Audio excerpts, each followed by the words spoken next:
Qué gusto, patria querida, aunque sea en la lejanía, un inmenso abrazo a todas y a todos. Espero que estén disfrutando la fiesta del 10 de agosto, el puente vacacional en paz, junto a sus familias, en nuestras hermosas playas, en nuestras montañas, en la Amazonía, por esas extraordinarias carreteras de la década ganada, de nuestra revolución ciudadana. Digan lo que digan, que ese quien se queje, no podrán tapar el sol con un dedo. Yo esperaba, sinceramente, retirarme de la política, por eso vine a Bélgica, y retirarme definitivamente, lo dije en algunas ocasiones, pero por lo menos algunos años. Estaba cansado, creo que el país también estaba cansado. Mi familia fue la gran sacrificada, venir acá, tener un poco de paz, devolverle a mi familia 10 años, que estuve muy poco con ellos. Pensé que dejaba la patria en Puerto Seguro. Habíamos ganado la presidencia. Con el favor del pueblo ecuatoriano habíamos ganado la mayoría en la asamblea. Ahora me doy cuenta de lo ingenuo que fui. Esto realmente ha sido una pesadilla. El mismo que decía en campaña, pueden revisar, Lenín Moreno Garcés, que yo era el mejor presidente de la historia del Ecuador. Aquellos que decían, Lenín Moreno en sus discursos, que sus nietos, sus descendientes iban a escuchar que ellos trabajaron con Rafael Correa en una revolución que ya es leyenda. Los mismos que se despidieron de mí el 24 de mayo, llamándome nuestro eterno presidente. Ahora dicen que soy jefe de una mafia, que he dejado quebrado el país. Ahora resulta que todo ha estado mal. Han sido tan solo lobos disfrazados de corderos. Frente a esta avalancha impresionante de infamias, ya sin equilibrio, ya no hay enlaces sabatinos, ya no hay un gobierno que diga la verdad. Escuchamos del gobierno mentiras y la prensa refuerza y es cómplice en esas mentiras. Frente a la ausencia de prensa independiente, de quien diga la verdad. Voy a retomar, cuando sea necesario, no cada sábado, los enlaces ciudadanos, esta vez con ayuda de la tecnología, por Facebook, utilizando internet. La ventaja es que no está aquí el Masha, así que no tenemos que aguantar sus chistes agrios. Insisto, esto será cuando sea necesario, se anunciará convenientemente, con anticipación. Serán enlaces que espero no duren más allá de una hora y es para dar información. Ojalá puedan tener lápiz, papel para apuntar. Y no va a ser cada sábado, sino cuando sea necesario para aclarar tantas mentiras. En primer lugar, quiero aclarar una mentira que la han rodado años. Me encuentro en el departamento, mi departamentito en Bélgica. ¿Se acuerdan que para cada elección sacaban la foto de una mansión, un castillo? La mansión de Correa en Bélgica. Vamos a ver la mansión del jefe de la mafia. Aquí está. Esta es la puerta, ¿la pueden ver? En la sala, es un sofá cama. El comedor, me voy un poquito para atrás para que vean todo. En un solo ambiente, sala, comedor, cocina.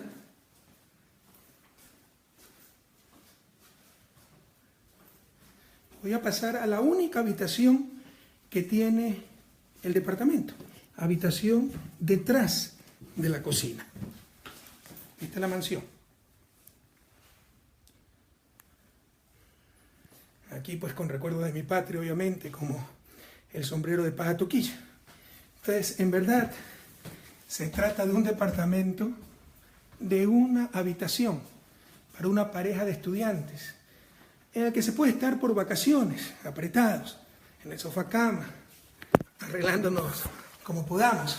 Realmente para vivir era demasiado pequeño, en consecuencia pues incluso he tenido que arrendar un departamento un poco más amplio y voy a tratar de hacer aquí mi oficina, poner mi escritorio, mis libros, traje como 200 kilos en libros porque me quería dedicar a la vida académica. Una de las tantas mentiras que se dijeron, eso es lo que hemos tenido que aguantar 10 años. 10 años de infamia, calumnia. Sí cansa, compañeros, sí cansa. Pero bueno, como siempre decimos, nos pueden doblar, pero no quebrar. Ahora nos hablan de diálogo. Qué bueno, yo me pasé dialogando 10 años. Yo me pasé dialogando con los tricicleros, con los vendedores informales, con los artesanos, con los pequeños industriales, con las trabajadoras sexuales, con los grupos LGBTI, con los familiares de los desaparecidos, nos reuníamos cada 6 meses. Ahora se reúnen con los poderes que nos hicieron tanto daño, en buena hora que el país se una y que se converse incluso con esos poderes, pero obviamente con principios, con valores, no con sometimiento, no con legitimación. ¿Cómo es posible que se converse con gente que ni siquiera rectifica sus mentiras? ¿Cómo es posible que se converse con gente mientras se sigue insultando a sus supuestos compañeros? Ya sabemos que no hemos sido compañeros, no hemos sido considerados, no han creído en nosotros, pero pensábamos al inicio aquello. Yo jamás me hubiera sentado a conversar con alguien que insultaba en ese entonces mi vicepresidente, Lenín Moreno, pero son cuestiones de principios, son cuestiones de valores, de forma de ser, de cada quien. Pero realmente lo que hemos tenido es un completo entreguismo, el reparto de la patria cual botín entre piratas. Toma esto para ti, toma esto para los otros, buscando decirle a todos los grupos lo que quieren escuchar, a los periodistas, a los militares, a los indígenas, no haciendo lo correcto, haciéndolo más fácil. Jóvenes, así nunca saldremos de su desarrollo. Vamos a ser como los ríos, totalmente curvos, que se desvían a cada instante antes de llegar al mar, porque buscan donde la tierra es más débil. No es que buscan llegar lo más pronto posible al objetivo, en nuestro caso el objetivo del desarrollo. Así no saldremos del subdesarrollo. Estamos ante un estilo de gobierno que se le dice a todos lo que quieren escuchar, no se hace lo correcto, se hace lo más fácil, se quiere contentar a todo el mundo. Y como siempre decimos, la fórmula del éxito no la conozco, pero del desastre es querer contentar a todo el mundo. Y lamentablemente, todo eso se puede aceptar, el juego democrático. No lo compartimos, creemos que es una forma mediocre de hacer política. Falta liderazgo, falta quien dé las grandes visiones nacionales. Pero el juego democrático, lo intolerable, es que para criticar a sus compañeros, a aquellos por los que están ahí, en esos puestos en estos momentos, los que arriesgamos hasta la vida por construir la patria nueva, se utilicen 2 armas muy bajas, terribles, utilizadas por la oposición con sus medios de comunicación. Es así prensa corrupta. La del país quebrado, ustedes saben que soy especialista en economía, y la de la corrupción. ¿Qué golpe más bajo? Cuando hemos hasta arriesgado la vida para luchar contra la corrupción. Y no solo que no hemos robado, compañeros, no hemos dejado robar. El caso Petrocodo de Brecht. Por supuesto que van a existir casos aislados. Si un gobierno honesto no es donde no existen casos de corrupción, existen hasta en el Vaticano. Lo ha dicho el Papa Francisco. Es donde se persiguen, se investigan, se sancionan esos casos de corrupción, donde no se tolera la corrupción. Y nosotros no la hemos tolerado. Fíjense el país que teníamos antes, de que llegaban al aeropuerto, inmigración, ya había problema. Sacar algo de las aduanas, si no pagaban no podían sacar. Ya no existe nada de eso. Estos casos aislados de corrupción serán sancionados y que se investiguen, compañeros. Pero hablemos de la primera barbaridad, que hemos dado un país quebrado, sobreendeudado. Podemos hablar muchísimas cosas, de todo lo que tuvimos que enfrentar estos 2 últimos años, pérdida de 10% del PIB en exportaciones, primera vez en más de 30 años que caen 2 años seguidos las exportaciones, pero esta vez sin tener moneda nacional y soportando macro devaluaciones de Colombia y de Perú, apreciación del dólar, pero además desastres naturales muy graves, invierno, activación del Cotopaxi, terremoto gravísimo, y además 1.100 millones pagados a Oxy, Chevron, por esos litigios a los que nos llevan por los tratados de protección recíproca de inversiones firmados durante los años 90. Eso lo conoce el país. Admira al mundo cómo logramos superar todos esos problemas con el menor costo posible. Ahí no se puede evitar el costo. Se tiene que buscar el menor costo posible y sobre todo proteger a la grande mayoría, a los más pobres, que no aumente desigualdad, etc. Pero vamos a referir solamente al aspecto deuda, cómo se ha maltratado el aspecto deuda. Lo primero, para simplificar, digamos que hay 3 niveles de deuda, en verdad hay más, pero son los 3 niveles que están utilizando y confundiendo. El primer nivel es la deuda consolidada. ¿Qué es la deuda consolidada? Es, como dice el artículo 124 del Código Orgánico de Planificación y Finanzas Públicas aprobado por nosotros limita el endeudamiento público, el monto total del saldo de la deuda pública realizada por el conjunto de las entidades y organismos del sector público. En ningún caso podrá sobrepasar el 40% del PIB. Señor Lasso, es ley, es Código de Planificación Financiera, no es Constitución. Usted quiso ser presidente de la República y supongo que todavía quiere. 2 veces ha sido candidato y ni siquiera sabe que esto no es principio constitucional, sino es ley que nosotros mismos aprobamos. El señor Lasso manifestaba, de acuerdo a la Constitución, no se puede pasar del 40%. Pero ¿qué nos dice? Es el conjunto de las organizaciones e instituciones del sector público. Queremos saber cuánto debe ese conjunto. Es como cuánto debe una familia. Sería un absurdo, para saber la capacidad de pago de esa familia, que yo contabilice cuánto le debe el papá a la mamá o el hijo a la mamá. Tenemos que contabilizar cuánto le debe el papá al vecino, la mamá al banco, el hijo al compañero.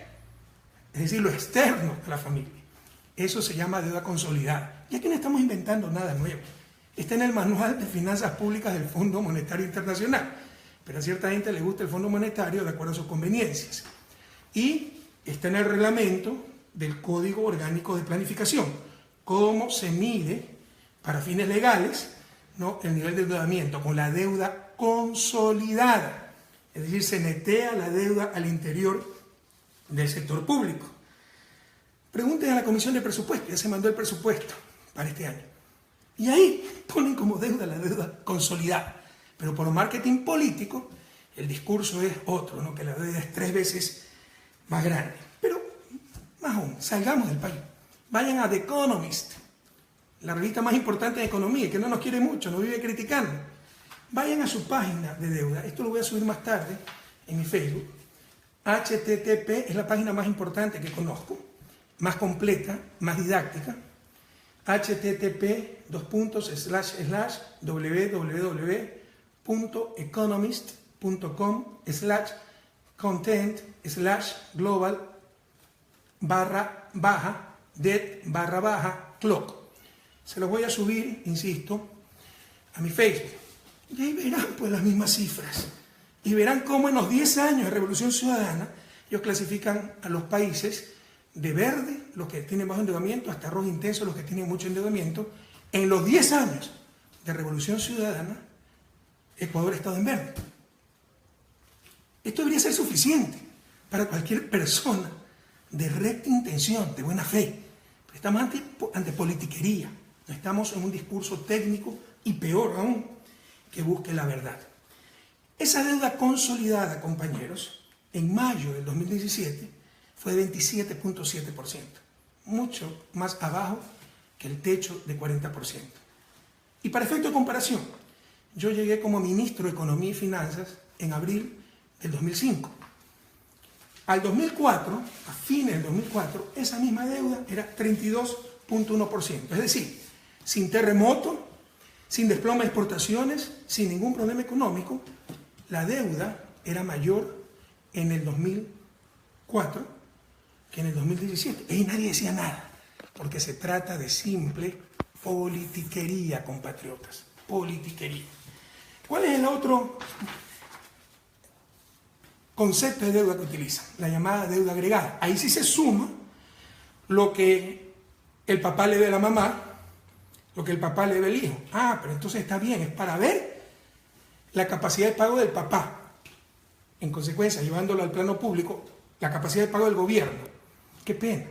Porque en esta deuda agregada se suman las deudas de los gobiernos locales. Es decir, la deuda del municipio de Quito para construir el metro de Quito por centenas de millones de dólares. Es decir, la deuda del municipio de Guayaquil para poner alcantarillado sanitario, un crédito con el Banco Mundial, no recuerdo cuánto era, pero decenas de millones de dólares. Todo eso se suma en la deuda agregada. No hay por dónde, no hay por dónde. Lo que quiere decir es que queremos saber cuánto debe el gobierno. Aquí están sumando lo que deben los gobiernos locales. Además, se incluyen cerca de 7.000 millones del gobierno, de deuda del gobierno al IES. Ahí está el gobierno por no pagarle al IES. Esa deuda, ¿saben cómo se engendró? Eran los 1.000 millones anuales que teníamos que pagar innecesariamente por un 40% de subsidio a las pensiones jubilares, pese a que el IES tenía excedentes de liquidez. Era un absurdo total económico. ese subsidio. Yo lo suspendí, por eso me dijeron enemigo del 10. No entienden que todas las cosas salen del mismo sitio, de los recursos del pueblo ecuatoriano. En todo caso, en 2004, cuando yo llegué como ministro de Finanzas, abril de 2005, sin obras, sin servicios públicos, con carreteras destruidas, sin hidroeléctricas, sin multipropósitos, sin desastres naturales, con sueldos de miseria de la policía, los maestros, los soldados, los médicos. En el 2004, esa deuda agregada era 39.8%. Ahora es 41%. Pese a todo lo que nos ha pasado. Y nadie decía que había crisis, porque se trata de pura politiquería o de gente que no sabe lo que habla. Y vamos al tercer concepto que estamos utilizando, que ya no es deuda, es cualquier cosa. Han sumado todo, peras con camello, carro con arena, qué sé yo, han sumado de todo. Nunca se ha hecho eso, nunca. Ustedes revisen si hay alguna serie estadística. En los dos conceptos anteriores hay serie estadística, siempre se han utilizado esos conceptos. En esto que han sumado hasta pasivos contingentes, es decir, lo que podría ocurrir, ¿ya? Eso nunca se ha hecho. Nunca se ha hecho y por eso no hay estadística. Pero nosotros hicimos un ejercicio para calcular cuánto hubiera sido eso en el 2006. Quiero decirles que cuando yo fui ministro, abril del 2005, recibí atraso de $600 millones en una economía de $40 millones, 1.5 más o menos del PIB. Siempre ha habido atrasos, pero nunca se contabilizaba. Cuando llegué como presidente en el 2007, solo la contingencia de Oxy nos tenía demandados por $3.200 millones, con intereses. Esto llegaba casi a $4.000 millones. En una economía de menos de $50.000 millones, esto era 8.5% más o menos del PIB. 8.5% solo la contingencia de Oxy. ¿Se imaginan si yo sumaba todo esto para decirle el Ecuador está en crisis y justificar subida del gas, la gasolina, como siempre hacía? Nunca se ha hecho esto. Por primera vez quieren sumar todo, torturar los números hasta que confiesen lo que ellos quieren escuchar. Pero hemos hecho el ejercicio para el 2006, lo hizo Fausto Herrera, nuestro ministro de Finanzas, y actualmente, sumando todo, hasta lo que pudiera ocurrir, los pasivos contingentes, me parece que hasta la deuda del IES, que ni siquiera está en firme, y la tienen que pagar también, de acuerdo al informe de Contraloría, empresarios y trabajadores, está en 55% actualmente, esa suma de todo, no sé cómo llamarlo, porque no existe esa categoría en finanzas públicas, la suma de todo, hasta pasivo contingente, hasta lo que se les ocurrió. Bueno, en el 2006, si sumábamos todo eso, hubiera sido 65% del PIB. Y a nadie se le ocurría decir que la situación era crítica. Puro show, puro marketing político, para justificar medidas, paquetazos, justificar mediocridad y para dañar a la gente que 10 años sacó adelante este país en las más extremas condiciones los 2 últimos años. Pero ni así le dan la cifra. Ustedes vengan a Europa y hablen de un total de deuda PIB del 55%, y con todo respeto se les mata de la risa, porque aquí estamos en Bélgica, ¿no?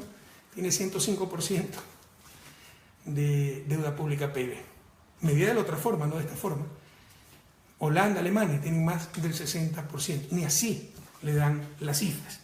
Y nos ponen una serie de trampas, la trampa de valores absolutos. La deuda se triplicó, y comparan en valores absolutos la deuda de una economía de 40.000 millones con una economía de más de 100.000 millones. Con el gobierno de Revolución Ciudadana, la economía más que se duplicó en tamaño. Jóvenes, más que se duplicó en tamaño. Es un absurdo económico comparar en valores absolutos cuando la economía tiene una realidad totalmente distinta. Es como que yo diga, antes debía 100, cuando ganaba 500, ahora estoy fregado, gano 200, debo 200, pero antes debía 100 cuando ganaba 500. Ahora estoy fregado, debo el doble, 200, pero gano 2.000, 4 veces más. Por supuesto que estoy mejor. En el primer caso, $100 de $500 es 20%. En el segundo caso, $200 de $2.000 es el 10%. Eso es lo obvio. Por eso se mide en relación al tamaño de la economía. En mi ejemplo, en relación al tamaño del ingreso. Pero midiendo en valores absolutos, esa persona, en mi ejemplo, duplicó su deuda. Son absurdos que no hace ni un joven de primer año de economía. ¿Qué dice el equipo económico ante tanto disparate? ¿Qué dice la academia? ¿Dónde está la universidad? ¿Dónde están los departamentos de economía serios? No esos ideológicos que lo que hacen es religión más que ciencia. Además, compañeros, se conocían las cifras. Todo se le dio al nuevo equipo.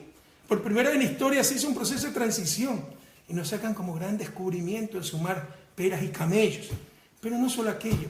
¿Cómo no van a conocer las cifras si está el mismo equipo económico? El mismo equipo económico, cambió el ministro. El nuevo ministro era asesor del Banco Central. El resto es prácticamente el mismo equipo. ¿Cómo no van a conocer las cifras? Pero nos las presentaron como un descubrimiento para decirle que no había mesa servida y que la situación era crítica. Puro show político para justificar probablemente paquetazo, ya veremos más adelante, o mediocridad, compañeros. Y ahora, ¿con qué ingratitud? ¿Con qué deslealtad llaman a esto el gasto irresponsable? Gasto irresponsable. La misión Manuel Espejo, para la que di 90 millones de dólares, fue gasto irresponsable. La delegación de Lenín Moreno en Ginebra durante 4 años, representando a los discapacitados, fue gasto irresponsable, que nos digan, pero seriamente, sin tonterías. ¿Dónde está ese gasto irresponsable? Irresponsable. Era no hacer hidroeléctricas, pues, por lo cual perdíamos miles de millones anuales. Irresponsable era no hacer multipropósitos. Y nuestros campesinos perdían sus cosechas, centenas de millones, que no se registraban en ningún lado. Era tan solo arruinar la vida de la gente. Irresponsable era no tener carreteras, no tener escuelas decentes, no tener subcentros de salud, no tener hospitales. No me hablen de responsabilidad.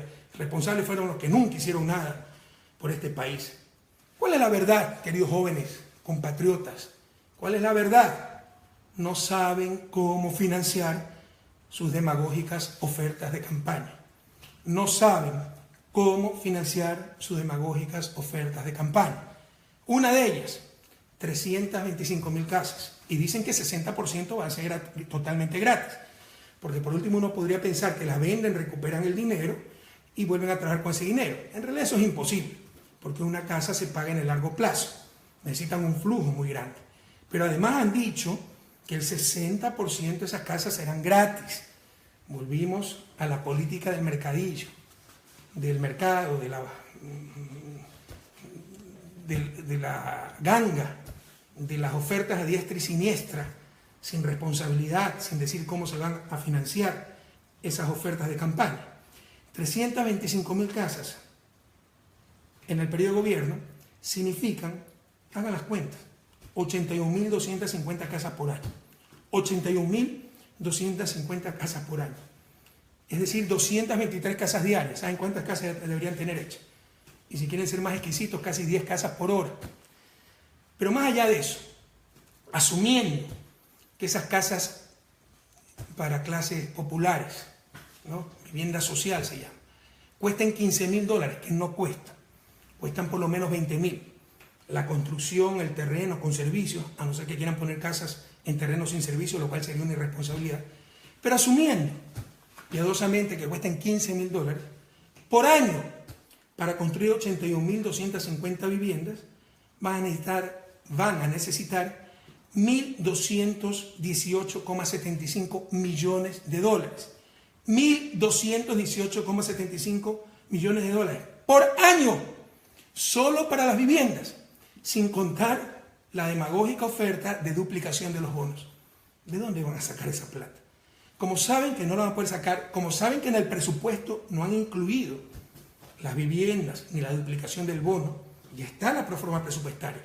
Pregúntenle al presidente de la comisión si han incluido las ofertas de campaña. No están, porque no tenían financiamiento. Ahora tratan de justificar su demagogia, diciendo que entonces que todo estaba mal y por eso no van a poder cumplir las ofertas, o justificando para darnos un paquetazo y ahí tratar de hacer algunas casas. No nos dejemos engañar, esa es la verdad. Han hecho ofertas absolutamente demagógicas sin financiamiento. Y luego nos dicen que la van a financiar con la venta del avión presidencial. Qué insulto a nuestra inteligencia. Y qué incomprensión del mundo moderno. No entender que un avión ejecutivo, en este caso para 13 pasajeros, es un instrumento de trabajo. Les hago una propuesta, compañeros y jóvenes, y las vamos a concretar en el futuro. Vamos a ver si las ponemos en el blog Economía en Bicicleta. También hemos hecho un instituto de pensamiento político y económico, el del Faro, para generar este pensamiento, para buscar transparencia en la política. Les propongo un observatorio ciudadano, para vigilar, pues, que se hagan las 223 casas por día que han ofrecido. 223 casas por día. Saquemos cuenta. Ya sí entregaron algunas casas en Manabí. Esas fueron hechas por nosotros, por la reconstrucción del terremoto. Incluso reciben ayuda de todo el mundo y así van a poder. En Guayaquil también tiene un programa que iba a construir Nebot, ya le pasó las casas, el costo de las casas al gobierno. Pero ni aún así van a poder cumplir con esto. Dijeron que lo iban a financiar vendiendo los bienes inmobiliarios, que iban a obtener 307 millones. Ya se vendieron los bienes inmobiliarios. Sacamos unos 80 millones, el resto de bienes no eran comerciales. No sé si van a obtener más bienes de alguna empresa pública privatizando. En todo caso, saquemos cuenta. Vamos, cada día viendo cuánto venden. Les insisto, tienen que construir 223 casas por día. Tienen que vender 307 millones de bienes. Todo eso nos han dicho. Dijeron que iba a vender los carros de lujo. La presidencia no tenía carros de lujo. Y hasta donde recuerdo, el único carro de lujo que había era en la vicepresidencia, cuando Lenín Moreno era vicepresidente. Por ahí creo que Cancillería tiene 2 carros bastante seguros y cómodos cuando vienen mandatarios extranjeros. Pero en la presidencia no había carros de lujo, eso fue prohibido por mí hace tiempo. Veamos cuántos carros de lujo venden y cuánto obtienen por eso. Veamos cuántos carros de lujo había y cuánto obtienen por eso. Es puro show. No están resolviendo los problemas. No están engañando. Están haciendo un espectáculo, marketing político y del más bajo nivel. Y otra propuesta, compañeros. Primero, observatorio ciudadano. Les insisto, observar 223 casas por día. Perdónenme, cafecito, pese a que ofrecí dejarles el café. El café latinoamericano, además. 223 casas por día. Segundo, 307 millones en bienes de inmobiliaria. Tercero, venta de carros de lujo. Veamos cuántos eran y cuántos se obtienen. Y si con eso se va a financiar las 81.250 viviendas por año. Pero también otra propuesta. Ya hay iniciativas de este a nivel mundial. Por ejemplo, en Estados Unidos. Es el fact-checking. Revisión de los hechos, de los datos. Porque hay que elevar el nivel de política. La mentira también es una forma de corrupción, es de deshonestidad. Y se miente, se dice cualquier barbaridad en Ecuador. Por ejemplo, ¿no?, que la deuda es 55% del PIB, sumando, insisto, camellos, más peras, más computadoras, qué sé yo, ¿no? Entonces, verifiquemos los datos. Un ejemplo concreto, deuda. También le vamos a mandar en los próximos días el sitio donde vamos a hacer este fact-checking. Comprobación de hecho. Cosa que dice un ministro, cosa que dice el presidente, cosa que dice el gobierno, cualquier político, lo verificamos y decimos falso, verdadero, incompleto, impreciso, verdad a medias. Y se explica qué es lo que ha pasado. Porque ya basta de hablar cualquier cosa. Y aquí hay una complicidad terrible de los medios de comunicación. En la parte económica, ¿acaso no tienen analistas, periodistas especializados en esto? Como alguien nos dice, oiga, nunca se ha calculado la deuda así, que están sumando, usted está equivocado. Nunca se dice aquello, nunca se hace aquello. Y la demagogia también es corrupción. La demagogia también es corrupción, compañeros. Es el país del pasado. La traición no es solo a mí, es a todo un pueblo. La demagogia es corrupción. Y ya que hablamos de corrupción, entremos al segundo punto. Primer punto con el que quisieron atacarnos de forma muy desleal, tergiversando cifras. Y qué pena que esté el mismo equipo económico. Por favor, qué ética profesional manejan. Si callan ante las barbaridades que se están diciendo, ustedes saben que se está mintiendo. ¿Cómo pueden seguir ahí si saben que se está mintiendo? El primer golpe bajo fue decirle a la oposición y a la prensa lo que querían escuchar. Y para la prensa corrupta, falta de profesionalismo, transparentar las cifras es que le digan lo que querían escuchar. Las cifras son mentirosas, ya lo hemos demostrado.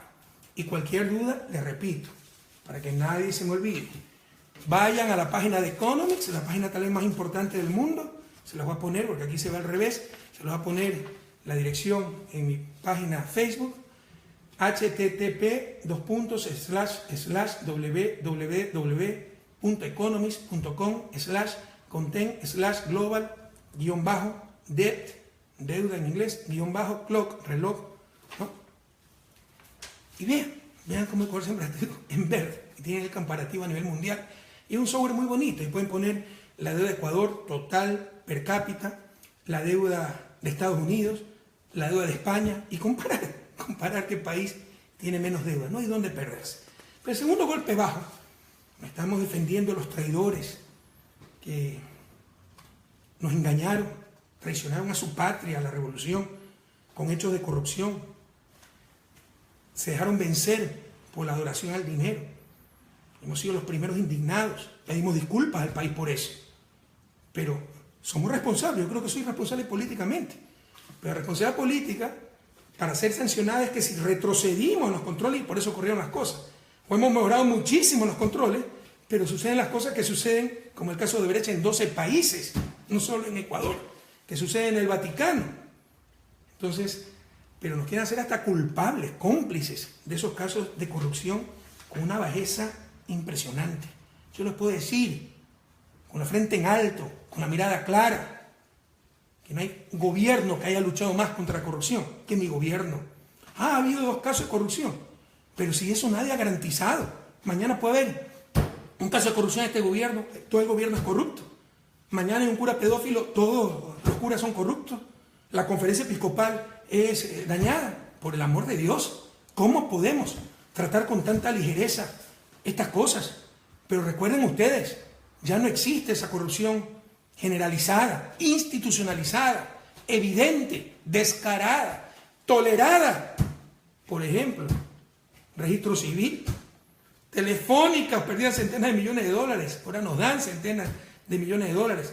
Aduanas, migración, policía, sistema judicial, sistema de compras públicas que no existía.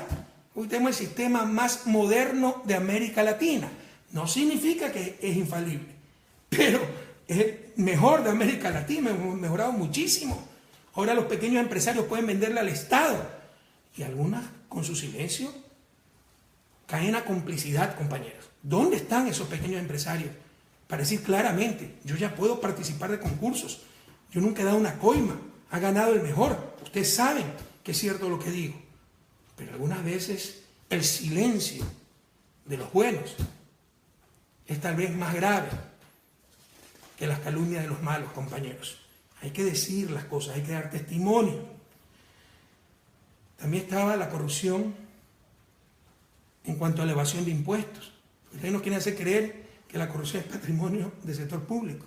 Había mucha corrupción en el sector privado. Se evadía impuestos, eso ya no existe. La corrupción en el no hacer. No se hacían hidroeléctricas para mantener el negocio de las barcazas. No se hacía almacenamiento de gas en tierra para mantener el negocio del gas, de la distribución de gas y el almacenamiento de gas en buques. La corrupción del no hacer. Ya nada de eso existe. Ocurre el caso Petroecuador. Lo tratan, como siempre, de politizar y está prácticamente resuelto. Y resulta que el cabecilla, además de Carlos Pareja Llanuselli, en buena hora haya regresado al país, es Carlos Pareja Cordero. Pero Charlie Pareja Cordero, compañeros, no es cualquier hijo de vecino, no es cualquier pelo de cochino. Fue el secretario privado del presidente León Férez Cordero en el gobierno social cristiano. Fue jefe de campaña de Jaime Nebot en su candidatura presidencial. Era un altísimo, no solo alto, altísimo dirigente social cristiano. Entonces, como le salió el tiro por la culata, resulta que el jefe de la mafia, ahí sí la mafia, que había quedado en Petroecuador, porque recuerden, cuando yo llegué al gobierno, la corrupción en Petroecuador era tan grave y tan generalizada que tuve que declarar la emergencia y mandar a la Marina. ¿Se acuerdan o no? Tuve que mandar a la Armada Nacional para que transparentara, arreglara Petroecuador, porque estaba secuestrada por la corrupción, la desorganización, la ineficiencia. Lamentablemente quedaron ciertos brotes de corrupción, pero esta mafia que quedó ya está resuelto, ya está demostrado, ya está fugado también este tipo. era manejado por Carlos Pareja Cordero, altísimo dirigente, no de Alianza País, social cristiano. Y por eso ya dejó de hablar la prensa de este caso.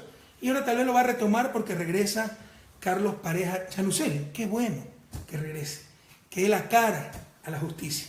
Pues recuerden lo que intentó hacer en la campaña. Hablar mal del vicepresidente para hacernos perder las elecciones sin prueba alguna. Ahora que ven que probablemente es la oposición la que ganó de todas formas las elecciones, ahí lo traen de regreso y es que se haya dado un acuerdo. O digamos, no hay acuerdo, dicen, que se ha querido entregar solito. Ya estoy viejo para creer en esas cosas, ojalá me equivoque, pero preparémonos para un nuevo show. Las cosas que diga este corrupto tiene que probarlas, y si quiere que con un polígrafo, ahora sí de verdad, no haciendo show, sino con un polígrafo de verdad, responda a la pregunta si Jorge Glass Espinel, vicepresidente de la República, conocía de las coimas que ellos estaban recibiendo. Pero esa pregunta concreta, no generalidades de que Jorge Glass conocía de todo. Recuerden que mi hermano Fabricio Correa dijo lo mismo cuando hizo contratos ilegales, ¿no?, para tratar de involucrarme. Rafael conoce de todo. Había que preguntarle si conocía de sus contratos y no los conocía. Acá hay que preguntarle con polígrafo si es que Jorge Glass Espinel conocía de las coimas que estaban recibiendo.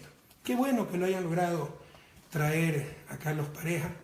Es interesante ver cómo en nuestro gobierno los corruptos huían, en este gobierno los corruptos se entregan. Intermediario, el presidente de la Asamblea, Pepe Serrano. ¿Qué rayos hace un presidente de la Asamblea intermediario para estas cosas? Suena rarísimo. Ojalá me equivoque, pero recuerdo, Carlos Pareja es manejado por los Isaías. Demostramos que las declaraciones que dio eran en el mismo hotel donde habían dado las declaraciones los Isaías. Los Isaías manejan a Bucarán. Bucarán es aliado del gobierno, porque se hizo un pacto para entregarle las eléctricas. Viajó el 5 de mayo Pepe Serrano, presidente de la Asamblea actual, y Eduardo Manga, secretario de la presidencia actual, a Panamá a pactar con Bucarán. Y las casualidades de la vida, ahora regresa Carlos Pareja Yanuseli. En buena hora que responda ante la justicia por todas sus fechorías, por todas sus traiciones. Yo reconozco mis limitaciones, yo no soy bueno para negociar con corruptos. A mí les puedo mostrar, se los mostré alguna sabatina, me mandó un par de mails, uno de ellos diciendo que no involucraba a su familia, y con la frontalidad que me caracteriza yo le digo, pero si tu familia está involucrada, aquí están los depósitos, etc. ¿Ya? Entonces ahí se destapó contra nosotros. Tenemos que estar muy atentos si no hay un acuerdo entre bastidores a espaldas del pueblo ecuatoriano. Y ojalá me equivoque, pero creo que debemos estar preparados para un nuevo show. Y diga lo que diga, un corrupto tiene que probarlo, compañero. Yo creo que viene es como peón en un tablero de ajedrez para hacer politiquería. Insisto, temo que están montando otro gran tongo, y particularmente contra el vicepresidente, al cual por todos los medios, es increíble la persecución al vicepresidente, por todos los medios lo quieren destituir, porque uno de los escollos que tiene, tal vez el más importante, en sus planes. Que muestren no lo que dicen los corruptos de Petrogordo de Odebrecht, porque este señor Santos Odebrecht es el capaya de ese caso. También un corrupto que echa lodo con ventilador. Que muestren, pero con pruebas, si Jorge Glass recibió 20 centavos. Si no, a defender a nuestro vicepresidente con todo el alma. Se está queriendo triturar a un hombre honesto, compañero, a un hombre inocente. Y a mí no me importa mi carrera política y tonterías así. Me importan mis principios. Y siempre defenderé a un hombre bueno, a un hombre inocente. Y si las piedras tienen que gritar, que griten. No podemos callar ante tanta injusticia. No se puede caer tan bajo en política que por aniquilar al adversario, lo digo deshonesto, corrupto, le daño su honra, su reputación, perjudico a su familia. No podemos aceptar esa clase de cosas. Que digan lo que quieran los corruptos, pero tendrán que probarlo. Y ojalá que, no sé si ya regresó Pepe Serrano en Miami, para ver si trae a Pedro Delgado y los Isaías también, ya que anda tan agencioso. El otro caso de corrupción, caso Odebrecht, ¿cómo se politizó también eso? Nunca dijeron que nosotros lo habíamos empezado a investigar, que en base a pruebas débiles, rumores evidencia suelta, hicimos lo posible para detectar cuentas, detectar casas, oficinas. Había que esperar hasta el 1 de junio, que era el día en que la Fiscalía de Brasil daba a conocer las delaciones de los corruptos de Odebrecht, que se podía actuar. Pero es una ingenuidad pensar que el fiscal de la Nación fue a Brasil el 1 de junio y ese mismo rato se hicieron allanamientos para 5 o 6 personas en casi 20 localidades, ¿no? Oficinas, casas, todo eso estaba listo. Eso no se hizo en una semana, fue trabajo de varias semanas, compañeros. Ocurrió en 12 países este caso, pero solo aquí llamaron hasta la ONU. ¿Se acuerdan que llamaron a la ONU? Puro show, ¿dónde está esa comisión de la ONU? Pero era para diferenciarse y hacernos quedar como corruptos a todos. No hay derecho, compañeros. Una puñalada en la espalda. Para aquellos que, insisto, no hemos robado ni hemos dejado robar. Hicieron un frente anticorrupción. La situación era tan grave que hacer un frente anticorrupción. Y el problema era la democracia sin controles, que nos lleva al autoritarismo y la corrupción. Es decir, democracia sin controles también hay en los otros 11 países. Ya basta a no hacer politiquería con la lucha contra la corrupción, compatriotas. Lo que nos hablan de falta de controles. Le pueden decir cómo se controla una coima en una cuenta secreta en un paraíso fiscal. Ya hemos dado el primer paso, nosotros sí, serio. Aprobando la consulta popular para prohibir a los servidores públicos operaciones en paraísos fiscales. Pero ¿cómo ustedes evitan una coima en una cuenta secreta en un paraíso fiscal? ¿Qué clase de controles necesitan? ¿Un parapsicólogo? Basta, se dice falta de control, es que nos digan que falta de control. No, es que hubo contratos a dedo, pero sí también ha habido irregularidades en contratos por concursos, y concursos vigilados, por ejemplo, por el Banco de Desarrollo del Brasil, era el que financiaba. Y lo que hacía Odebrecht era sobornar a un funcionario a nivel medio para que ponga 20 años de experiencia como requisito y solo lo tenía Odebrecht, y como los otros iban a reclamar, lo que hacía era darle plata a los otros, corrupción entre privados, corrupción privada también. Entonces no es cierto que es porque se han dado los contratos a dedo. Ha habido coimas en contratos a dedo, pero también en contratos con concursos. No nos engañemos, compañeros. Y estas cosas pueden pasar, más aún con el nivel de inversión que nosotros hemos tenido. Pero lo importante es que si se detectan, hay que sancionarlas con todo el rigor. Es lo mismo, es la misma táctica, ¿no? En el caso de Odebrecht, o sea, ocurrió en 12 países, pero aquí es donde todo ha sido corrupto, donde el problema es que no ha habido democracia, o no ha habido controles, ha habido autoritarismo, corrupción. Es lo mismo que la recesión que sufrimos. Fue una recesión en toda América Latina. Lean, por favor. En toda América Latina, ¿no? Y me salió un mensajito aquí, ese es el problema de la tecnología. Pero es aquí que es fruto de las malas políticas económicas. Y así se burlan de nuestra buena fe, se burlan de nosotros. Puro show, haciendo la lucha contra la corrupción un instrumento de politiquería. Pedimos disculpas, le insisto, al pueblo ecuatoriano por estos casos, donde no se tiene que generalizar, pero se tiene que investigar absolutamente todo. Caso que ha estado pasando al menos en 1987, con el trasvase Chongón-San Vicente, gobierno social cristiano. Salió una lista previa, ya de eso no habla la prensa. Pero si algo demuestra el caso Odebrecht, es hasta dónde puede llegar una empresa privada corrupta y corruptora. No nos engañemos, no puede haber corrupción en el sector público sin corrupción en el sector privado. Y tratan en todo esto de involucrar al vicepresidente, ese es su objetivo. Nos dicen que es el más grande caso de corrupción de la historia.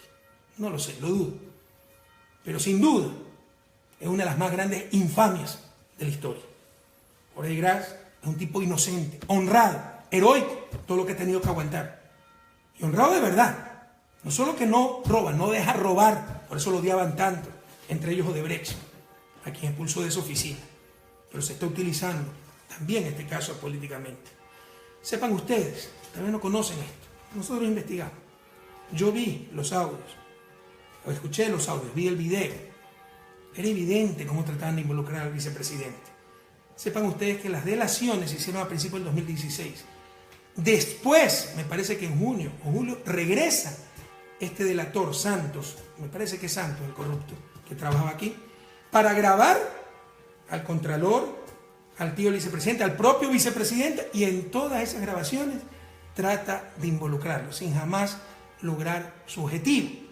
Incluso cuando está en la oficina de Jorge, para pedir que le paguen unas facturas atrasadas, etc., él mete el tema de campaña para hacerlo caer al vicepresidente, ver si tiene una contribución de campaña. No logra absolutamente nada. Se trata solamente de una persecución brutal. Empezaron con Petroecuador, se les derrumbó Odebrecht, sacaron Caminosca, ahora el Pozo Singue. Cuando se supere todo eso, verán que sacan otros pozos y cualquier cosa, porque además tienen cooptada a la Contraloría General del Estado. Los informes son a pedido. Cualquier contradictor, asambleísta, alcalde, exministro, etcétera, enseguida le cae un informe de Contraloría. Están utilizando a la Contraloría como instrumento de persecución. Vamos a defender a Jorge Glass. Sepan ustedes que Lenín lo defendí hasta hace una semana, en privado. Todos sabemos que el compañero Jorge Glass es un hombre íntegro, honrado, hay que defenderlo, pero nunca lo dijo en público. Esa gente que no salta si no tiene paracaídas, compañeros, todo está calculado ahí. Y estamos viviendo una descomposición de la República. Se han apoderado de la Contraloría. Verán cómo quieren evitar el concurso para el nuevo Contralor, haciéndole juicio político al Consejo de Participación, que es el que tiene que organizar el concurso, etc. Asambleístas críticos le ha caído auditorías. La auditoría de la deuda, que ya fue auditada hasta el 2015, pero habló el presidente de deuda, atacarnos con la deuda, y Contraloría, vamos a hacer una nueva auditoría de la deuda. Las auditorías al propio vicepresidente, no saben qué más sacar, son a pedido las auditorías, a pedido en función de intereses políticos. Y se trata también de deslegitimar al Estado, ¿verdad? La sociedad civil, los buenos, luchando contra el Estado, el malo, el corrupto. Compañeros, el Estado es la representación de la sociedad. Quienes conforman el Estado son representantes, miembros de la sociedad, no nos engañemos. La corrupción es una pandemia que la hemos enfrentado, la hemos derrotado en gran medida. No se la ha podido desterrar, como en ninguna parte del mundo. Pero no nos engañemos. Todos debemos luchar contra la corrupción. Y la corrupción también está en el sector privado. No es sociedad civil versus Estado corrupto. Son trampas para deslegitimar lo político, deslegitimar al Estado. Y jóvenes, no caigan en esa trampa. Tengan fe, que hay gente honesta, como ustedes. Las manos están limpias y sin sangre. Por ahí escuché que una supuesta Comisión Anticorrupción me quiere hacer un juicio de lesa humanidad por asesinato. ¿Qué cucaracha habré Pizarro? Porque no me acuerdo de otro asesinato que haya cometido. Que una cucaracha, un mosquito. Son cosas increíbles. Ya no saben qué decir. Ya están realmente encantinfladas. Todos mis regalos, compañeros, todos. De la pluma que recibí, hasta espadas de oro, ollas, relojes. Y los de Jorge Glass están en Carondelet, en el museo. Ustedes lo pueden ver, y muchos otros en reserva porque no hay espacio para mostrar todo. ¿Dónde están los regalos que recibió Lenín Moreno como vicepresidente? ¿Dónde están?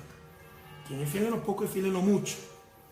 Con mucha bajeza se disfraza la falta de lealtad con lucha contra la corrupción. Decimos, oigan, por favor, no pueden hacer un show de esto. Nosotros vamos a luchar y no nos vamos a prestar complicidad.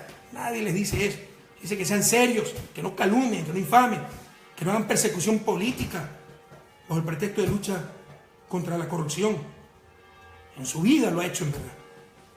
Siempre supimos que era una persona sin convicciones. Jamás nos imaginamos su nivel de deslealtad. Y ahora nos dice mafia. Esta es una idea de fuerza, queridos jóvenes, queridos compatriotas. 6 años Lenín Moreno fue mi vicepresidente. Y 4 años estuvo como delegado en Ginebra. Nos reunimos varias veces aquí y allá. Entonces, o es cómplice de la mafia, de las gravísimas irregularidades que había por todos lados, o sencillamente miente. Estamos ante un estado de mentira. Mentir, mentir y mentir.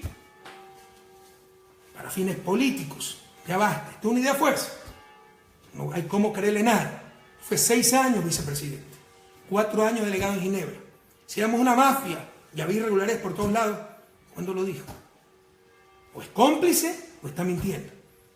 Las mafias están ahora, como el pacto vergonzoso, corrupto con los Bucarán, entregándole las eléctricas, como el pacto con los socialcristianos, donde se le levanta la prisión a un empresario, Leonardo Boria, en buena hora por él. Yo creo que va a ser el último recurso a la prisión. En buena hora por su familia. Pero qué casualidad que solo le levanten la prisión a él vinculado en el caso Petroecuador. Ese es el acuerdo con los socialcristianos. No nos engañemos. Así se está vendiendo la patria. El escándalo de miles de millones en lavado de dinero de un banco. Ahí sí se hizo el allanamiento en forma confidencial, absoluto secreto, sin fotos, sin prensa. En lo demás sí yo, ahí nada. Pero resulta que el dueño del banco era el que le prestaba el avión para la campaña a Lenín Moreno. ¿Qué va a decir ahora? Por eso es cómplice entonces lo que ha pasado. Es el avión en que fueron a Panamá, pues, a pactar con Abdalá Bucaram. Ahora sí tenemos nuevamente el hombre del maletín en oso. Se veía hace 10 años en el país, tratando de comprar asambleístas, con puestos, con canonjías. Ahora tenemos una Contraloría que persigue a la gente. Presiones al fiscal para que impute al señor vicepresidente, impute a ministros para marcar la diferencia o para saciar venganzas. Eso es delito, presionar al fiscal. Ojalá el fiscal diga quiénes lo han presionado, compañeros. Pero ahora sí parece que el país volvió a la normalidad. Lo normal fueron los últimos 10 años, cuando no había nada de esto. Ahora sí llegó la normalidad y todos los grupos de poder contentos, la prensa, los actores políticos, a revelarnos, pueblo ecuatoriano. No podemos perder lo ganado, no podemos retroceder, volver al pasado.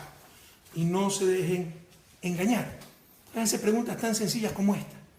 ¿Ustedes están mejor o peor económicamente que hace 10 años?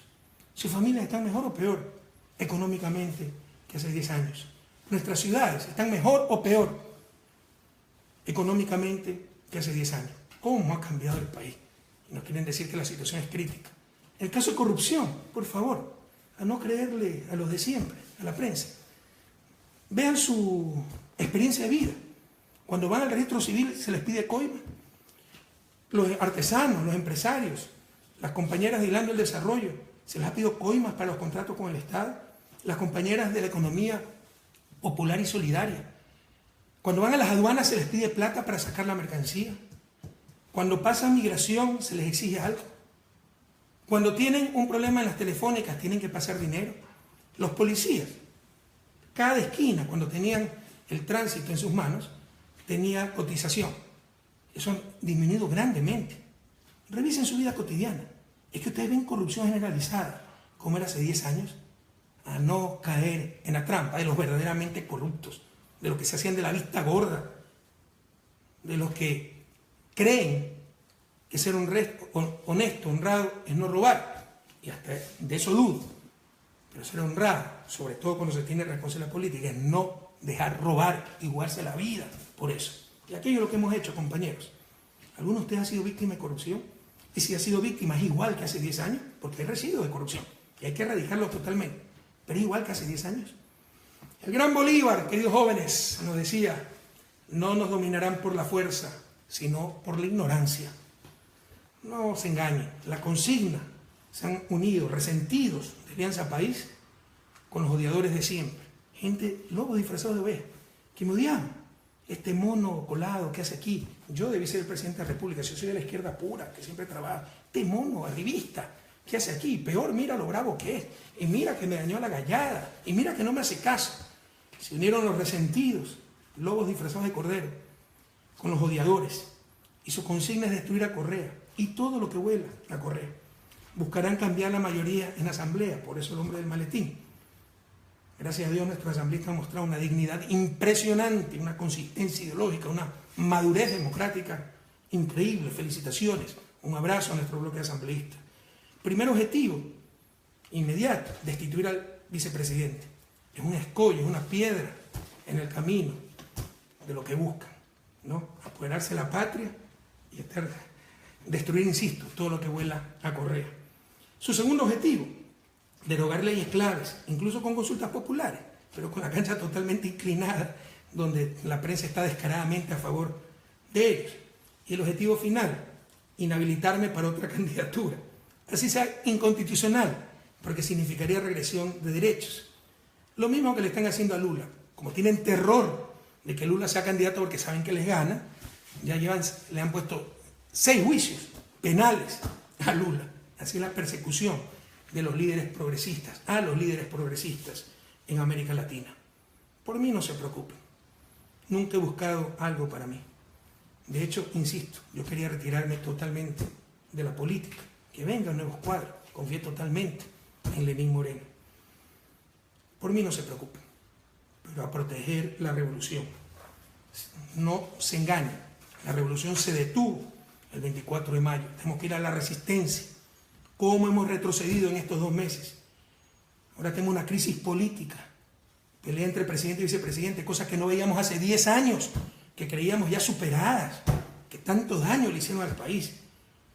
Hemos vuelto a ver los pactos con la partidocracia, la corrupción institucionalizada, tolerada. No se le da una empresa importantísima a las mayores mafias políticas para que ganen en eficiencia, para servir mejor a la ciudadanía. Todos sabemos para qué se entregan esas empresas.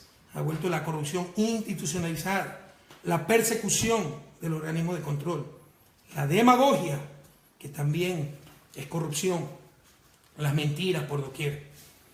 Compatriotas, no nos pudieron vencer en las urnas. Nos quieren vencer con el caballo de Troya. A no desanimarse, a no perder la esperanza. Son tiempos difíciles, pero debemos estar presentes. ¿Y saben qué? La única salida para todo esto es vencer nuevamente. Fuerza, queridos compatriotas, y hasta la victoria siempre.